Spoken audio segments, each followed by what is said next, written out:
Lalu oleh buzzer-buzzer Jokowi mengaku, enggak, OCRP udah batalkan itu, OCCRP malu, maka mereka cabut pernyataan itu. Loh, pernyataan itu ada di situ, bahkan diterangkan lebih lanjut tentang metodologi.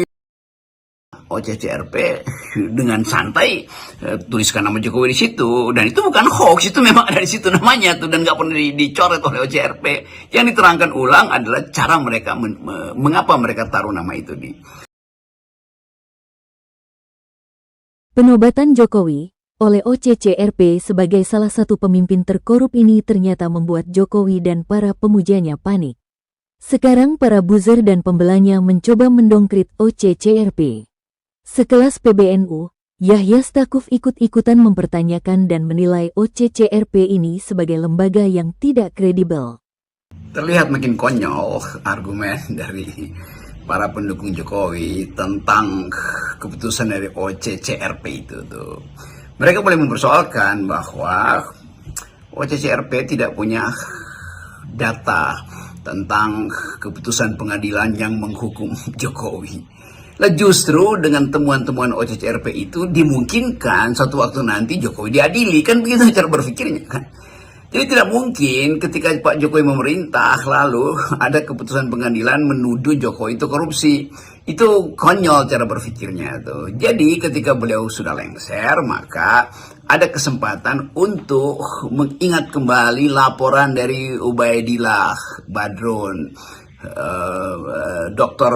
Ubed melaporkan kasus gratifikasi, kasus pencucian uang yang tidak pernah diproses di KPK tuh.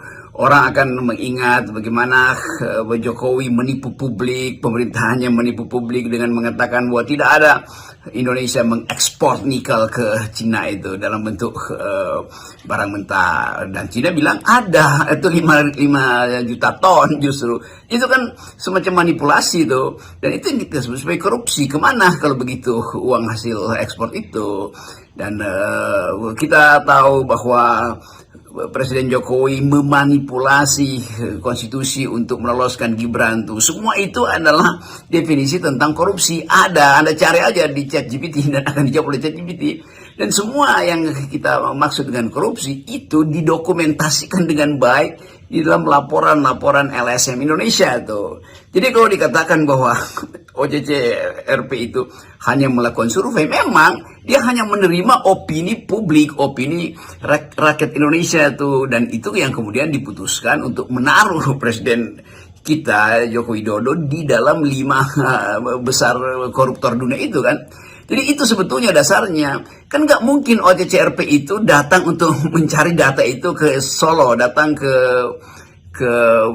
Istana Bogor untuk dapat datanya. Semua data itu ada di situ tuh, diucapkan oleh Rizal Ramli, diucapkan oleh Faisal Bahri, dua-duanya maaf udah almarhum, diucapkan oleh Ubed, diucapkan oleh BEM SI, dibongkar di bocor alus, di mana-mana data itu ada. Dan itu artinya publik punya ingatan tentang korupsi Jokowi lalu dibaca oleh sistem internasional tuh. Jadi memang begitu mekanismenya kan. Jadi itu yang menakutkan para jongos Jokowi, bahwa satu saat memang mereka nggak bisa kendalikan lagi opini publik kan. Jadi bocor kalau bocor halus masih mungkin Tempo di hack, tetapi ini OCCRP itu ada bocor beneran. Jadi bukti bahwa Jokowi korupsi, ya itu yang dilaporkan oleh OCCRP. Dari mana OCCRP dapat data itu? Ya dari data pembicaraan publik yang tidak mungkin disidangkan di Indonesia. Begitu cara berpikirnya kawan-kawannya makin lama makin dangkal membela Jokowi. Kan itu kita mau terangkan semacam itu.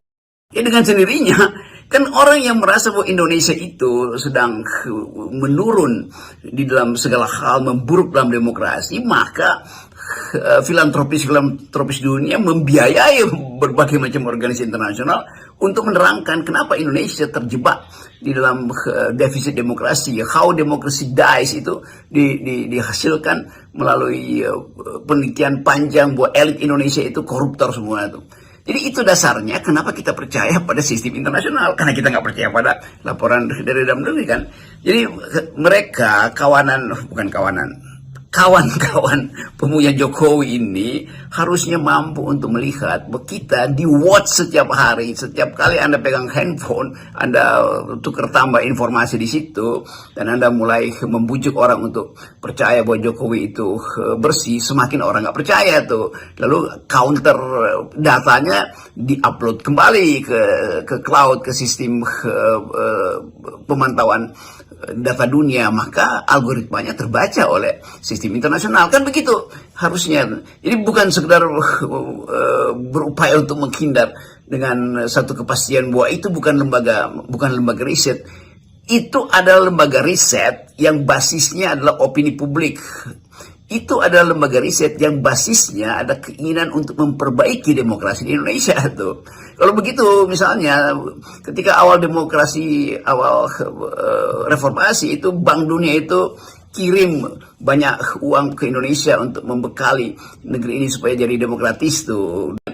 Justru ketika kita memulai reformasi, maka masyarakat internasional merasa perlu membantu Indonesia supaya ditumbuhkan institusi demokrasi, supaya value demokrasi itu dialirkan dengan cara beradab. Kan itu dasarnya tuh. Nah sekarang hal yang sama dilakukan oleh organisasi internasional untuk melihatkan bahwa Presiden Indonesia ke-7 itu adalah koruptor. Datanya mana? Ya semua data yang kita pernah percakapkan di media sosial, di talk show segala macam, kritik dari Said Didu, kritik dari FNN, macam-macam, itu yang kemudian diambil untuk dianalisis.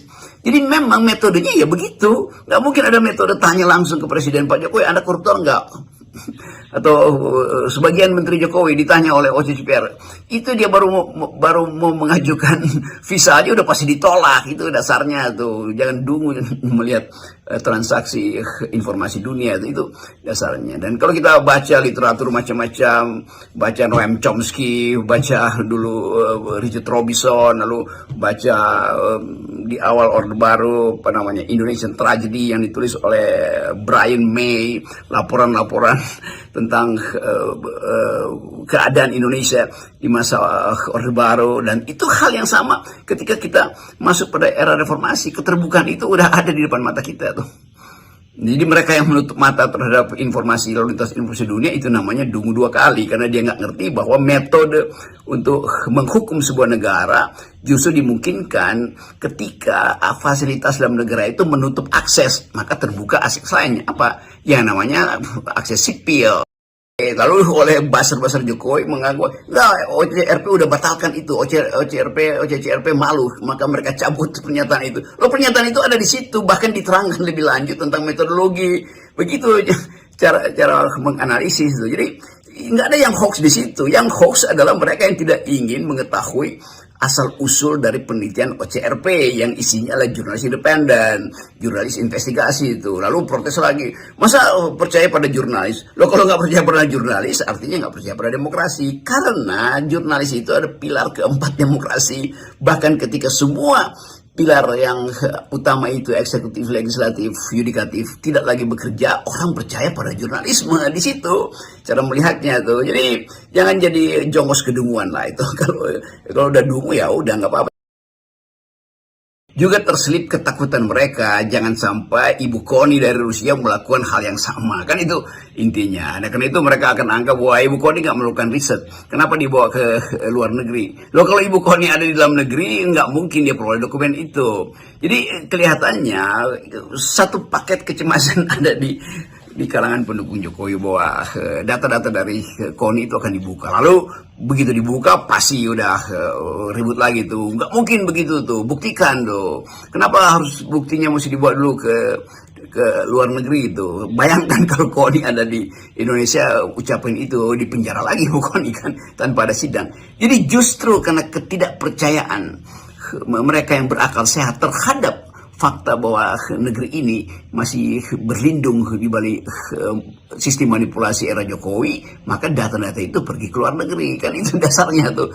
Jadi bicara dari luar negeri ya itu untuk lebih lega tuh. Jadi kita mulai lihat betapa kedunguan itu makin lama mengakibatkan kebingungan. Lo kasak-kusuk mencari cara untuk membela Jokowi, nggak mungkin, itu nggak bakalan bisa itu.